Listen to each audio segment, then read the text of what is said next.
அஸ்ஸலாமு அலைக்கும் வரஹ்மத்துல்லாஹி வபரகாத்துஹு. தீனுல் இஸ்லாம் என்கிற என்னுடைய யூடியூப் சேனலுக்கு உங்கள் அனைவரையும் வரவேற்கிறேன். குர்ஆனிலே 48வது அத்தியாயமான சூரத்துல் ஃபத்தஹை பற்றி தான் இன்றைக்கி நம்ம பார்க்க போகிறோம். ஃபத்தஹ் சூரா நாம் ஓதுவதினால் நம்முடைய தேவைகள் எல்லாம் அல்லாஹ் நிறைவேற்றுவான். ஆனால் சில நிபந்தனைகளோடு ஓத வேண்டும்.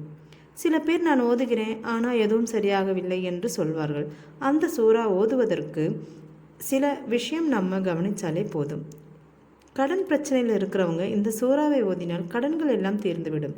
வீடு இல்லாதவங்க சொந்தமாக ஒரு வீடு வேணும்னு நினைக்கிறவங்க இந்த சூறாவை ஓதினால் சொந்தமாக ஒரு வீடு வைக்க அல்லாஹ் உதவி செய்கிறான். திருமண வயது வந்தும் திருமணமாகாமல் தடை வந்து கொண்டிருக்கிறதா? நீங்களும் இதை ஓதுங்க. திருமணம் நல்லபடியாக நடக்கும், நல்ல வரன்கள் அமையும். வேலை இல்லாமல் கஷ்டப்படுறவங்களுக்கு இந்த சூறா ஓதினால் சீக்கிரமாக வேலை கிடைக்கும். சூரா ஃபத்தஹ் ஓத வேண்டும்னு சொல்லிட்டோம், ஆனால் அதை எப்படி ஓதணுங்கிறத இப்போ நம்ம பார்ப்போம். முதல்ல நம்ம ஒலு செய்ய வேண்டும். ஒலு செஞ்சுட்டு தான் இதை ஓதணும். ரெண்டாவதாக கிப்லாவை முன்னோக்கி இருந்து தான் ஓத வேண்டும். பிறகு குர்ஆன் எடுத்து தான் ஓத வேண்டும். மொபைலில் இருக்குதுன்னு அதை பார்த்து ஓதக்கூடாது. நம்ம முதல்ல கண்டிப்பாக நியத்து செய்யணும். மனதில் உங்கள் தேவையை நியத்து செஞ்சுட்டு ஓத வேண்டும். அது மட்டும் இல்லை, நம்பிக்கை வைக்கணும். இந்த சூறாவை நான் ஓதினால் என் தேவைகள் அல்லாஹ் பூர்த்தி செய்வான் என்று மனதில் நம்பிக்கை வைத்து இந்த தேவைக்காக நான் இந்த சூறாவை ஓதுகிறேன் என்று நியத் செய்து ஓத வேண்டும். எப்படி நாம் ஓத வேண்டும் என்று சொல்லிட்டோம். இனி எத்தனை தடவை ஓதணும்?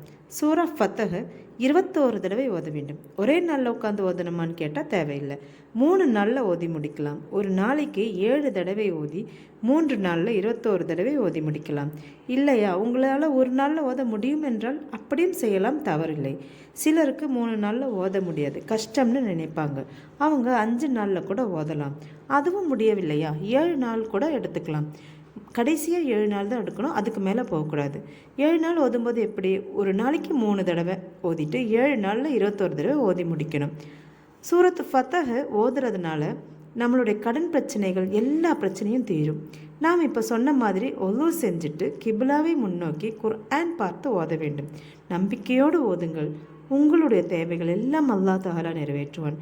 முக்கியமாக நம்முடைய ஒரு தேவைக்காக நியத் செய்து இப்படி 7 நாளில் 21 தடவை ஓத வேண்டும். எல்லா தேவையும் ஒரே நியத்தில் வைத்து செய்யக்கூடாது. ஒவ்வொரு தேவைக்காக 7 நாட்கள் தனித்தனியாக ஓத வேண்டும். இப்போ வீடு வேண்டும் என்று ஒரு தேவை இருந்துச்சுன்னா அந்த தேவையை மட்டும் மனதில் வைத்து ஓத வேண்டும். இந்த 7 நாள் ஓதிய பிறகு வேறு தேவையை நியத் செய்து 7 நாள் ஓதவும். இப்படி நீங்கள் செஞ்சுட்டே வாங்க. எல்லா தேவையும் அல்லாஹ் பூர்த்தி செய்வானாக, இன்ஷா அல்லாஹ். இந்த பதிவு உங்களுக்கு பிடித்திருந்தால் லைக் செய்யுங்க. உங்கள் நண்பர்களுக்கும் உறவினர்களுக்கும் ஷேர் செய்யுங்க.